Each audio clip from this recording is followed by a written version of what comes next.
Em maio de 2022, eu tive o privilégio, eu tive a honra de receber o volume 1 da quarta temporada de Stranger Things antes do lançamento. E assim que caiu o embargo, eu também pude soltar um review sem spoilers aqui no canal, e eu também fiz uma live antes do lançamento respondendo perguntas sobre a temporada sem spoilers. E o que acontece é que na época eu falei por várias vezes que eu nem precisava assistir o volume 2 pra definir a quarta temporada como a melhor de todas, porque só os 7 episódios que eu já tinha visto do volume 1 já mostravam que ela era de longe a melhor temporada de todas. Só que eu errei. Durante esse mês rolou um especial aqui no canal, dedicando um vídeo pra cada temporada da série, então eu falei sobre a importância da primeira temporada na minha vida e como que eu me tornei fã da série. Depois eu falei sobre a segunda temporada e por que eu acho que ela é a melhor de todas, e na semana passada eu falei sobre a terceira temporada e os motivos pra eu não gostar dela. E agora chegou a vez de falar sobre a quarta temporada, só que nesse vídeo aqui, além de finalizar esse especial sobre as temporadas, eu também vou estar assumindo um erro, então fica comigo até o final desse vídeo, porque hoje é dia de falar sobre Stranger Things 4, vambora!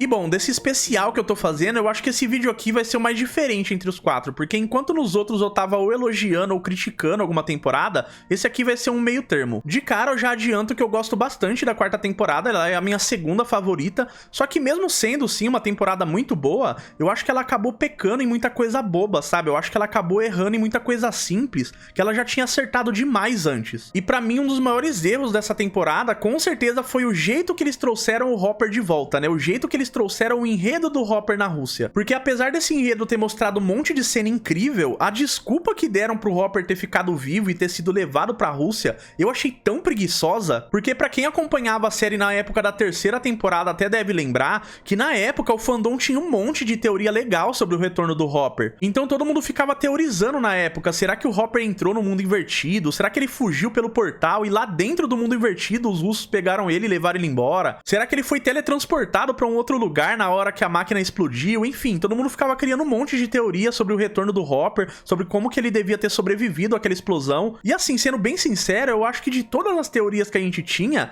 a série acabou escolhendo o pior jeito possível pra trazer o Hopper de volta, e pra mim não fez sentido nenhum. Porque quando a máquina explode no final da terceira temporada, a gente vê geral que tava perto dela se desintegrando, não sobrou nada ali perto. Mas aí o Hopper, com o poder do protagonismo, ele só pula pra frente da máquina, bem perto da explosão, e consegue sobreviver. Pra mim era tão fácil de resolver isso, sabe? Eu acho que se eles tivessem dado tempo do Hopper correr pra algum corredor, alguma escada por debaixo da máquina, e aí lá embaixo ele era encontrado por aquele soldado russo, e acontecia a mesma coisa dele ser levado pra Rússia e tal, só de fazer isso, pra mim já faria muito mais sentido. Ele tava lá debaixo da máquina na hora que a máquina explodiu. Agora, a série ter mostrado ele pulando bem na frente da máquina e tão perto da explosão e não ter acontecido nada com ele, eu achei um erro tão bobo, dava pra ter sido muito melhor. E sobre todo esse enredo da Rússia, eu esperava bem mais dele também, porque lá na época que eu vi o volume 1, nesse vídeo, nessa live que eu fiz sem spoiler, eu até comentei na época que esse era um enredo que prometia demais pro volume 2, e realmente era o que parecia, né? Só que são 8 episódios bem longos mostrando esse enredo, no caso 8 episódios porque não é um enredo que aparece no primeiro, né, do segundo pra frente, então são 8 episódios bem longos, né, quase 11 horas de conteúdo mostrando esse enredo, só que dava pra ter resumido em bem menos tempo. Dava pra ter levado o Hopper e a Joyce de volta pra Hawkins bem antes, talvez ter colocado eles lá pra participar do enredo de Hawkins, da batalha final de algum jeito. Então ele foi praticamente um enredo de um filme de resgate que dava pra resumir ali nos 3, 4 episódios no máximo, só que ele foi se arrastando por mais de 10 horas, sabe? Até o 7º episódio, até o reencontro da Joyce e do Hopper, se tirar a parte do humor forçado, eu acho que é um enredo até que bom, é da hora de assistir. Só que era um enredo que tinha muito potencial também pra mostrar um pouco mais sobre o mundo invertido, talvez mostrar alguma pesquisa que os soviéticos estavam fazendo sobre aquele monte de monstro que eles tinham lá, mostrar também como que eles tinham levado aquele monte de monstro pra lá, até porque no final da terceira temporada, o portal se fecha e o monstro de carne, aquele monstro gigante que tinha no shopping, aquele monstro ele morre na hora que o portal se fecha, então nem fazia sentido os russos terem aquele monte de monstro lá na Rússia sem nenhum portal aberto, então era um enredo que tinha muito potencial pra explicar tudo isso, só que eles acabaram focando no humor, na ação, e acabaram deixando isso um pouco de lado sem acrescentar muito na série. E é claro que é muito da hora a questão do passado do Hopper, né, aquele diálogo que ele tem com o Dmitri lá no 5º quinto episódio é incrível, eu até falei disso na época e disso aí eu não mudei de opinião também. Mas se resume nisso, né? Apesar de ter, sim, um monte de cena de ação que é muito da hora, o enredo da Rússia é basicamente um filme de resgate. Eu não acho que era um enredo que realmente rendia 8 episódios com quase 11 horas de duração. Agora, um outro enredo que também deixou a desejar, com certeza foi o enredo da Califórnia, né? E assim, nesse enredo da Califórnia, eu nem incluo a Eleven no Nina, porque pra mim a Eleven no Nina e os flashbacks dela no laboratório, eu junto tudo como se fosse uma coisa só. Então pra mim o enredo da Califórnia seria o grupinho, né? O Mike, o Will, o Jonathan e o Argyle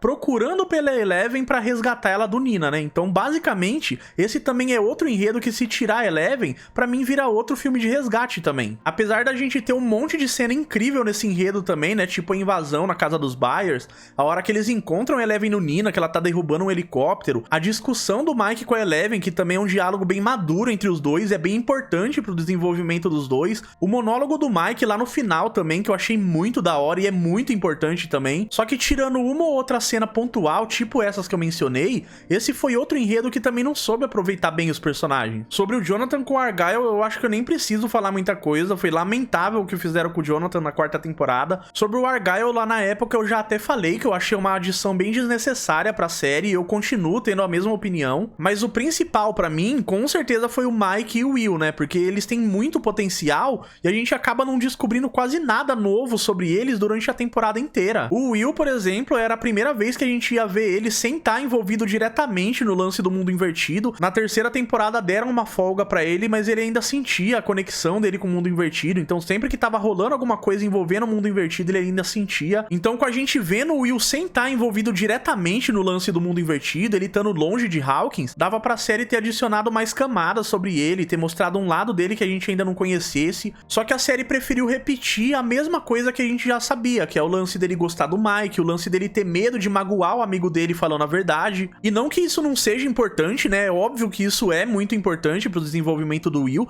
só que resumir o personagem somente a isso por 2 temporadas, sendo que ele tem muito mais potencial, acaba sendo um desperdício. Principalmente se a gente levar em consideração que na quarta temporada o Will tava inserido no mesmo enredo que tava dando um monte de tempo de tela pro Argyle ficar fazendo piadinha toda hora. Eu não vi nenhuma lógica no lance da Eleven na escola, pra mim não fez nenhum sentido. Eu achei bem exagerada aquela cena do Rinkelmania, dela sendo humilhada lá por todo mundo. Foi um absurdo também a série simplesmente esquecer do aniversário do Will. E sim, gente, pra quem não sabia, pra quem acha que isso faz parte do roteiro, não, os irmãos Duffer, os criadores da série, eles já assumiram que eles esqueceram de colocar o aniversário do Will na série. Eu acho isso um absurdo. E sobre isso eu não vou me estender muito, porque já tem um vídeo só sobre esse assunto aqui no canal. Eu vou estar deixando ou na descrição ou aí no card pra quem ainda não viu. Mas pra mim é isso, sabe? São 2 enredos que tem um monte de cena legal, só que acabaram se estendendo demais e que não sabem aproveitar os personagens que eles têm. Quando tem cena de ação é tudo muito da hora, é tudo muito grandioso, só que eles acabam errando nos negócios meio bobo, que não faz muito sentido. Falando agora sobre os personagens, eu falei um pouquinho sobre o Argyle, mas dos personagens novos que mais aparecem na quarta temporada, pra mim com certeza o maior desperdício de tempo de tela foi o Argyle e o Yuri. Só que além dos dois fazendo piada o tempo inteiro, a parada que mais me irritou nessa temporada em relação aos personagens novos foi um lance que até rolou na terceira temporada, que eu comentei no último vídeo também, que é sobre eu não conseguir criar empatia ou ter preocupação nenhuma com o personagem. Então, por exemplo, só da série ter mostrado um pouco da Chrissy, eu já fui impactado pela morte dela. Não que eu amasse a personagem ou que eu tenha sofrido pela morte da Chrissy, até porque desde antes da quarta temporada lançar, isso tem registrado aqui no canal, eu já tinha certeza absoluta que ela ia morrer. Só que só da série ter mostrado um pouco da Chrissy durante o primeiro episódio, já bastou isso pra que a morte dela tivesse um impacto, tivesse um peso maior pra mim. Só que aí com os outros dois, né, o Fred e o Patrick, pra mim foi como se o Vecna estivesse matando o figurante, sabe? E isso é péssimo porque a temporada tava tentando mostrar, porque a série tava mostrando o Vecna, que era a maior ameaça da história da série. Mas se a gente for ver, ele não matou ninguém que a gente realmente se importasse. Ele matou só figurante e a única personagem que a gente realmente se importava que o Vecna matou, os irmãos Duffer foram lá e fizeram o favor de ressuscitar. Então, ó... parabéns, irmãos Duffer. E olha que doideira, né, sobre esse lance do poder do protagonismo. Foi uma parada que eu fiz um vídeo só sobre isso antes do volume 2 lançar, E mal sabia eu que eles iam ressuscitar uma personagem, então acho que vocês conseguem imaginar o meu nível de decepção com isso, né? E esse é um assunto que também sempre gera discussão aqui no canal, porque sempre que eu comento sobre esse medo que a série tem de matar personagem, sempre tem gente que acha que eu não gosto do personagem, ou que eu não gosto da Max, por exemplo. E assim, gente, a Max, ela tá no meu top 5 de personagens favoritos, eu amo a Max. E é óbvio também que o lance de terem ressuscitado ela vai ser importante pra série, eu não tenho dúvida disso. Então não é uma questão de não ter entendido o porquê da série ter ressuscitado a Max. Eu entendo que isso vai ter um propósito na última temporada, mas não é porque eu entendo que eu sou obrigado a gostar. E sendo bem sincero, ressuscitar uma personagem pra mim foi o auge do medo dos irmãos Duffer de matar um protagonista. Eu amo a Max e dentro do possível eu quero muito que ela tenha um final feliz, só que eu nunca vou me conformar com o fato da série ter ressuscitado uma personagem. Pra mim foi uma temporada inteira mostrando quão maldoso o Vecna é, o quão perigoso ele é,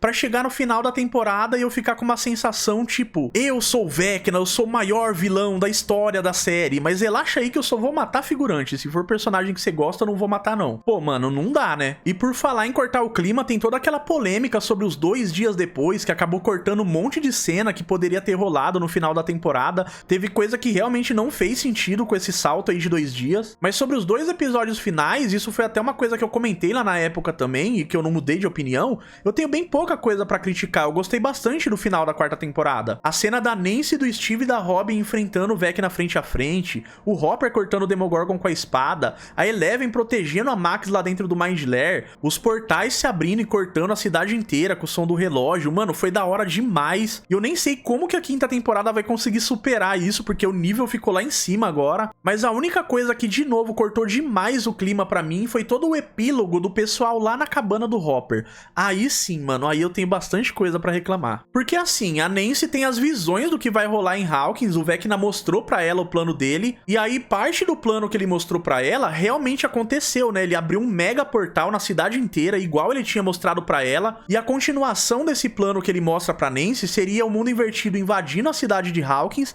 e a família da Nancy sendo atacada pelo mundo invertido também. Então o que eu esperava lá no final era ver a Nancy desesperada, sabe? Tentando bolar algum plano pra colocar a família dela pra fora de Hawkins, tentar proteger todo mundo, querer bater de frente de novo com o Vecna, até porque todo o plano dele que ele tinha mostrado pra ela já tava vendo que ele tava conseguindo colocar em prática. Só que aí ao invés da série mostrar esse clima de urgência pra terminar a temporada, ao invés de mostrar eles desesperados tentando bolar algum plano, tentando tirar a família deles de lá de Hawkins, a gente tem que ver quase 20 minutos do pessoal se abraçando, da Nancy pegando roupa pra doar, deles pregando tábua na cabana. E assim, eu entendo, né, eles precisavam esconder a Eleven, eles estavam reformando lá a cabana pra isso, eu consigo entender, só que o ritmo da série, o ritmo do epílogo caiu tanto pra mim nessa parte deles na cabana. A cena deles em cima da colina olhando pra cidade eu acho incrível, eu sonhava com essa cena exatamente desse jeito já tinha muito tempo, inclusive tem registrado aqui no canal que eu chutava que a 4ª temporada fosse terminar exatamente desse jeito, então eu fiquei muito feliz. Só que apesar de ter gostado do último episódio, apesar de ter gostado do final da 4ª temporada,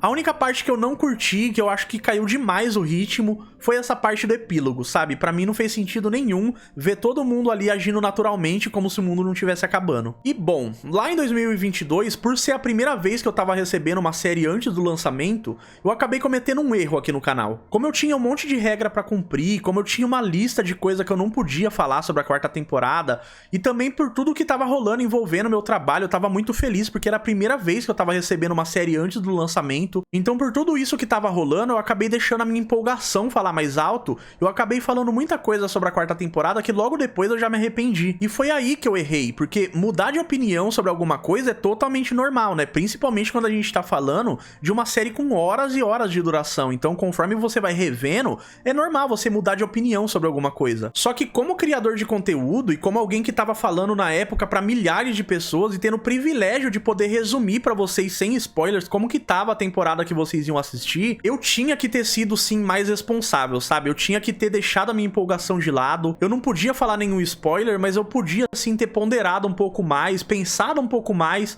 sobre tudo isso que eu falei aqui durante o vídeo, porque apesar da 4ª temporada ser sim incrível, ser muito grandiosa, muita coisa que eu falei eu não me arrependo de ter falado, eu realmente gostei muito da temporada, só que apesar dessa temporada ter um saldo positivo pra mim, na época eu cheguei a falar que a 4ª temporada beirava a perfeição, e mano, vendo isso hoje eu acho um absurdo, porque isso era totalmente eu deixando a minha empolgação falar mais alto, isso não é nem um pouco responsável. Só que vendo a quarta temporada hoje com mais calma, analisando com mais calma, apesar de ter sido uma temporada que eu gostei bastante, ela é sim uma temporada que tem um monte de erro e um monte de coisa que eu não comentei naquela época. E eu, como criador de conteúdo, eu devia sim ter me atentado mais nisso, ter sido mais responsável com isso, pra não acabar falando um monte de coisa que eu me arrependesse depois só porque eu tava empolgado na época, que foi exatamente o que aconteceu. Então, pra concluir, hoje eu tenho uma visão totalmente diferente sobre a quarta temporada e uma visão totalmente diferente sobre a responsabilidade que eu preciso ter caso eu receba uma série antes pra fazer um review. Então eu peço desculpa pra quem assistiu meu review sem spoiler lá na época, antes do lançamento,